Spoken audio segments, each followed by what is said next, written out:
Welcome back. We finally got it.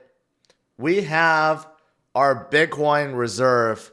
That's right. We didn't even have to wait until tomorrow. Not even for the White House summit, which is still happening tomorrow, and there may be still something being announced tomorrow, but today we got our own executive order establishing this Bitcoin reserve that we've been hearing about for so long. But there is an asterisk to this whole thing, okay?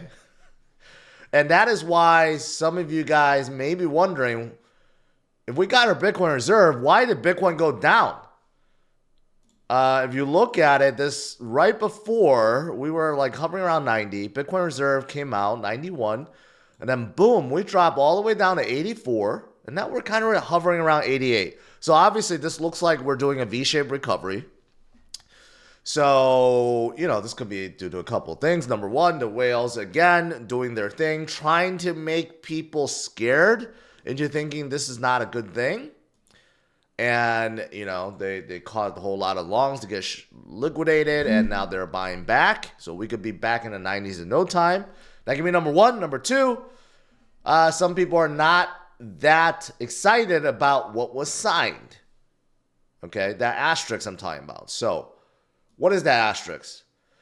Well, yes, even though we did get a Bitcoin reserve, this is not according to what we've been hearing about, what Senator Loomis was talking about before.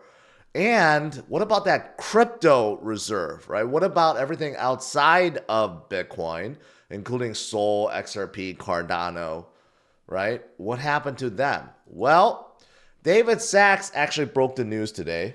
He tweeted this out, and I'm not going to read the whole thing, but to sum it up for you guys, basically, they are going to take that 200,000 Bitcoin that was confiscated from Silk Road, right? Remember, some of it was being sold off before last year, and we were like wondering why it was being sold off. It seemed like right before Trump got elected. Well, that is being taken from the Department of Justice, and that is being put into the Bitcoin reserve. Okay, so the 200,000 that are left, they will not be sold off. That's great. That's great.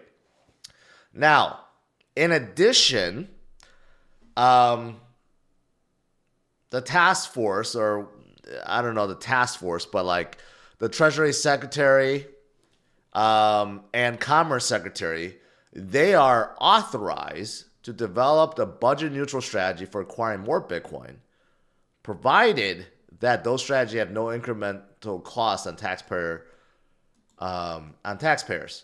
Which means that what we heard before about purchasing up to 1 million Bitcoin, 200,000 per year, up to 1 million, that seems to be out the window now. Okay, there's no set schedule, there's no set amount. This is basically taking what the government holds already, putting in the reserve, making sure that it's not sold, and also telling these guys, the new Treasury Secretary and Commerce Secretary, to basically try to develop a way to acquire more Bitcoin without costing anything.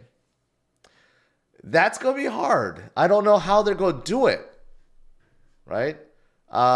Maybe like if they confiscate it from other projects or from hacks or something, if they somehow can recover Bitcoin, they could put in a reserve. But it doesn't mean that they're actually going to spend money to buy Bitcoin. Hey, maybe these are smart guys. Maybe they can figure it out. Maybe they can acquire and buy Bitcoin without costing taxpayers. But that's why, I think some people, they didn't really like what was said about this because this didn't go according to plan, right? Not the 1 million Bitcoin that's been talked about. Lutnick also talked about the 1 million Bitcoin. Loomis has been talking about it. Saylor has been talking about it. This does not talk about acquiring 1 million Bitcoin. But, these are smart guys. Again, they may figure something out. Right now, it just seems like this is more optional than mandatory. See, because it's worded are authorized to develop budget neutral strategies. It's not worded like they are mandated or they have been tasked to do so. Right? So the wording of it makes it seem like it's optional. Now, the second part of this, they call it the US digital asset stockpile. So it's not the crypto reserve. It's just the Bitcoin reserve. And then you have an asset stockpile. And that stockpile is what will be holding Solana, XRP, and Cardano. Okay. It doesn't even mention ETH. ETH is probably in there too. So this is unlike the Bitcoin part. This is, first of all, the US government doesn't have any, so there's nothing to put into it, okay? But unlike Bitcoin, they're not going to develop budget neutral strategy to acquire these assets. They will simply take them through forfeiture proceedings, okay? Meaning that, hey, if they are confiscated for some malicious reason, then they will take them and then put it into the stockpile. But there is no mention about buying these assets. There's no mention about buying SRP or Sol or Cardano, right? Now, it could be when they say forfeiture proceedings, I mean, it could be like donated too. Maybe Ripple wants to donate a whole lot to the stockpile. Maybe Solana or Cardano, if they have a treasury, they can donate some, right? But it doesn't look like they're going to be buying any. So that's the thing. So yeah, so that's the gist of it. Again, you guys could read it yourself. I read it. I had Grok read it. And basically, to sum it up, it's taking what we have in Bitcoin, putting it into reserve, making sure it's not sold. Optional to develop new methods to buy more Bitcoin without costing anything. And then if there's anything else that's seized or confiscated, it'll go into that digital stockpile rather than be sold off, I guess, right? So that's the alternative.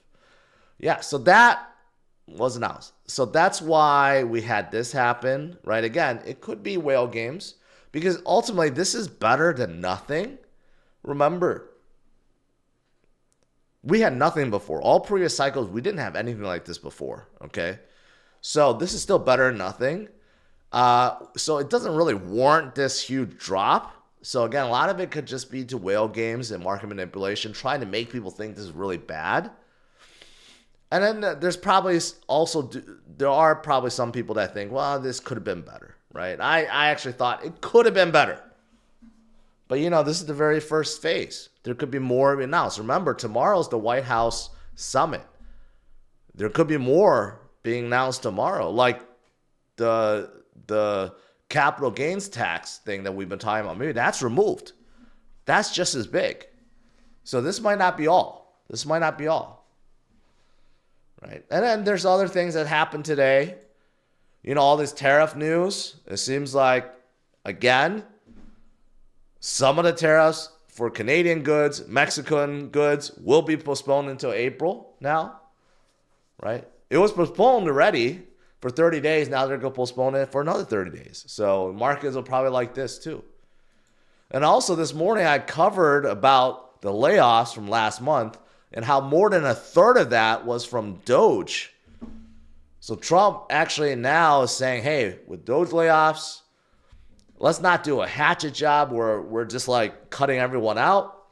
We're going to be like a scalpel and just keep the good and cut out the bad. So even he's recognizing that there's probably too much layoffs at this point, right? The economy needs good news, not bad news. We don't need to see unemployment skyrocket due to the layoffs, right? So the market will probably react pretty well to this too. And also Texas passes and they will have their own strategic reserve. The first in the U.S. I thought another state had it, but maybe not. So we got a lot of great things happening. A lot of great things. Hey, even Brazil.